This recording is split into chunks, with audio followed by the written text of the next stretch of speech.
Inis na inis ngayon itong si Adrian, hindi niya gusto ang katawan na mayroon siya ngayon. Kung hawak ko lang sana ang dating katawan na hawak ko, bakit naman ganito? Dito ay nag-init ang ulo nitong ating bida, dahil hindi na nga niya magawa ang gagawin niya, tapos may kumatok pa. Pumasok kaagad ang katulong at nagsabi, ang inumin po na ito ay isang gamot galing sa inyong ina. Titig na titig ngayon si Adrian sa bagay na daladala ng katulong. Pakiusap po tanggapin po ninyo ang kabutihan ng inyong ina, sabi nito, dahil talagang alam nito na itatapos na naman ito ng unang prinsipe. Kabang-kaba siya sa mga sandaling ito, dahil kilala niya na napakasama ng ugali ng unang prinsipe. Sana naman hindi niya itapon ito tulad nung una niyang ginawa, ganito kasama ang unang prinsipe. Hindi ganon ang naging reaksyon ng ating bida, dahil nagtataka siya sa dala-dala ng katulong na nasa harapan niya ngayon.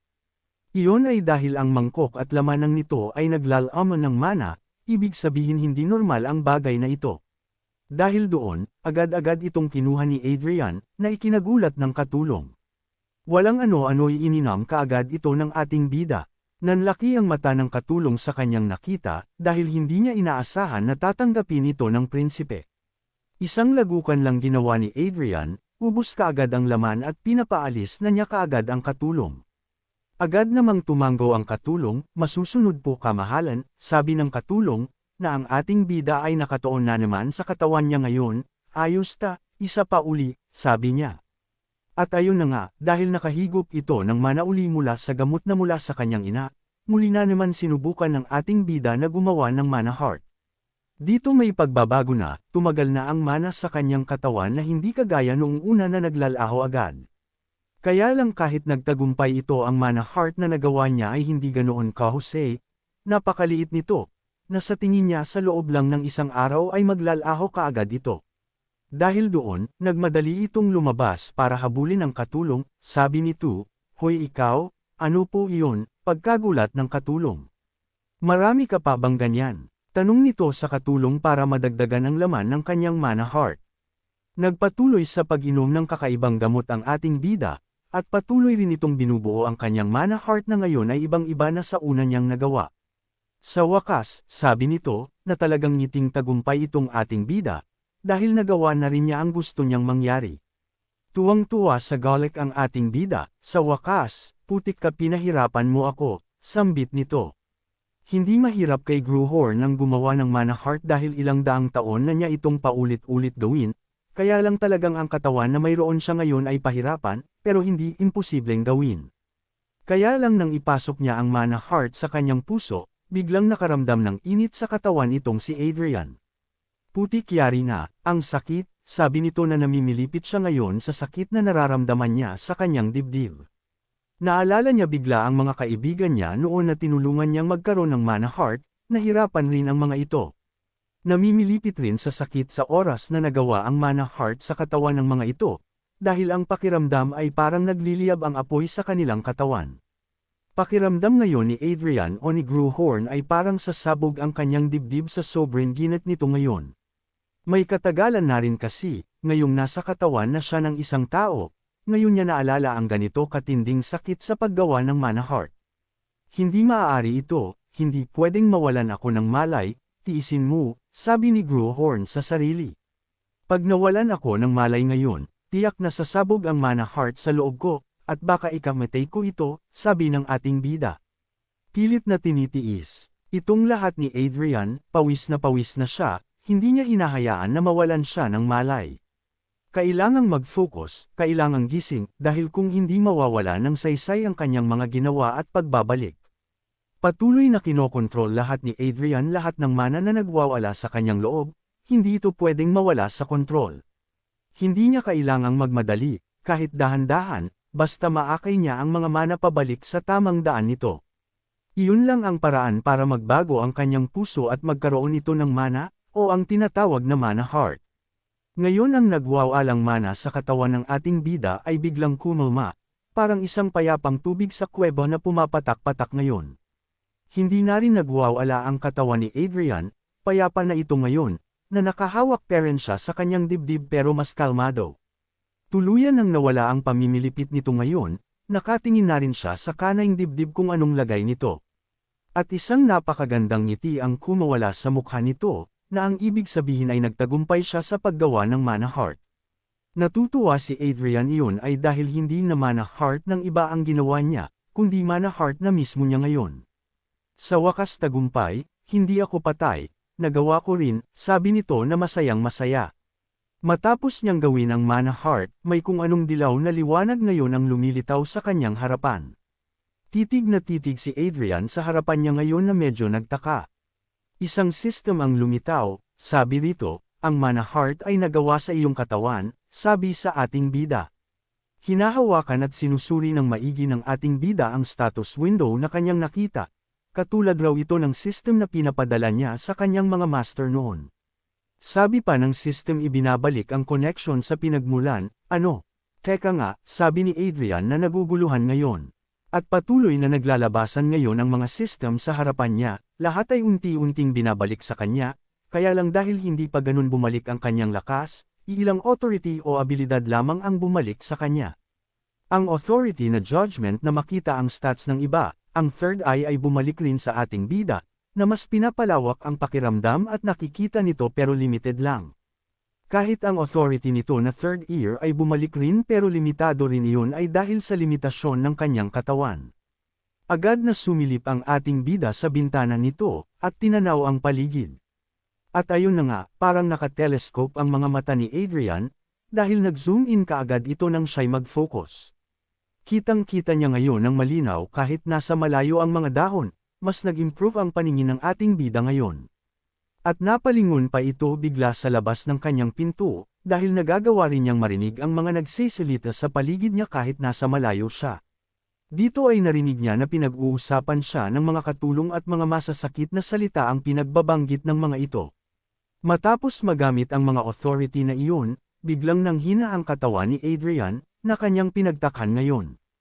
Ayun naman pala, dahil sa kaunti pa lang ang mana ng ating bida mabilis itong naubos sa paggamit niya ng authority, kaya automatic na tunghil ang mga abilidad niya. Napahawak sa ulo itong is Adrian, at nasabi nito, ito pala ibig sabihin ng extremely limited na sinabi ng system. Noon, ibang-iba ang abilidad ni Gruhorn, dahil kahit gaano kalayo ang mga nilalang sa paligid niya. Kahit nasa anumang direksyon ang mga ito, o kahit may nakaharang na pader, lahat iyon ay nakikita ng malinaw at naririnig ng ating bida ng malinaw. Kaya lang ang napakatalas na pakiramdam ng ating bida noon nang siya ay espada pa, ngayon ay nawala ng lahat, dahil kahit simpleng pagtingin lang sa buntot ng daga ay talagang hinang-hina na siya. Pero dito ay hindi nawawalan ng pag-asa itong ating bida dahil ang kailangan lang raw niyang gawin ay pataasin ang kanyang mana. Kaya lang biglang nahinto Tio, dahil biglang kumalam ang kanyang malaking tiyan.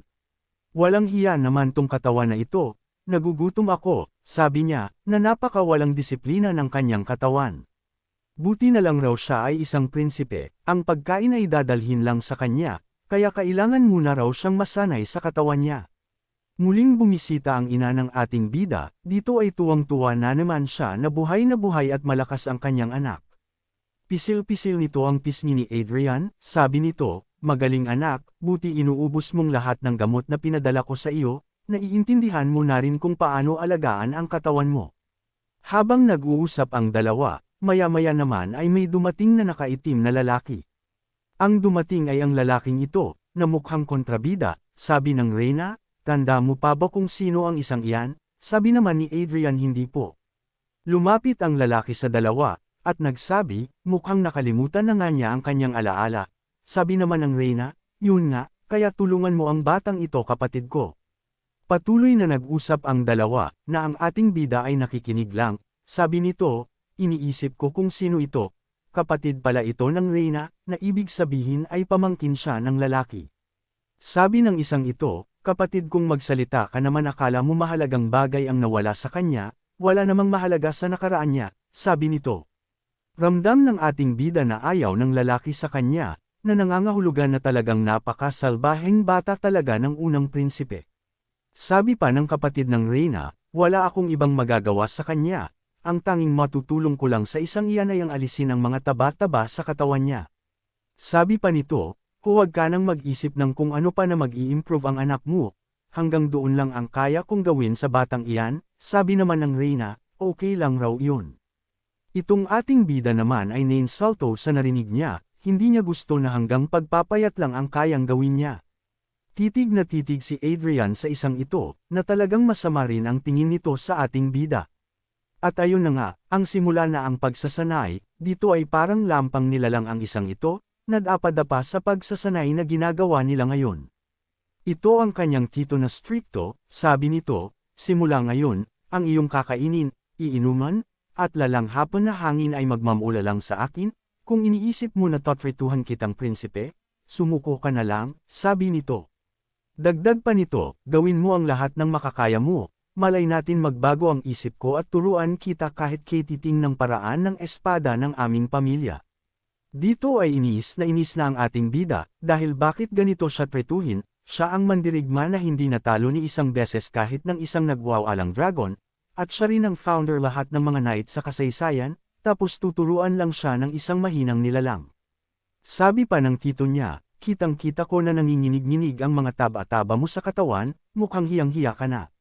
Dito ay dahan daw ang tumatayo itong ating bida, sabi nito, Tito, bakit hindi tayo magpastahan?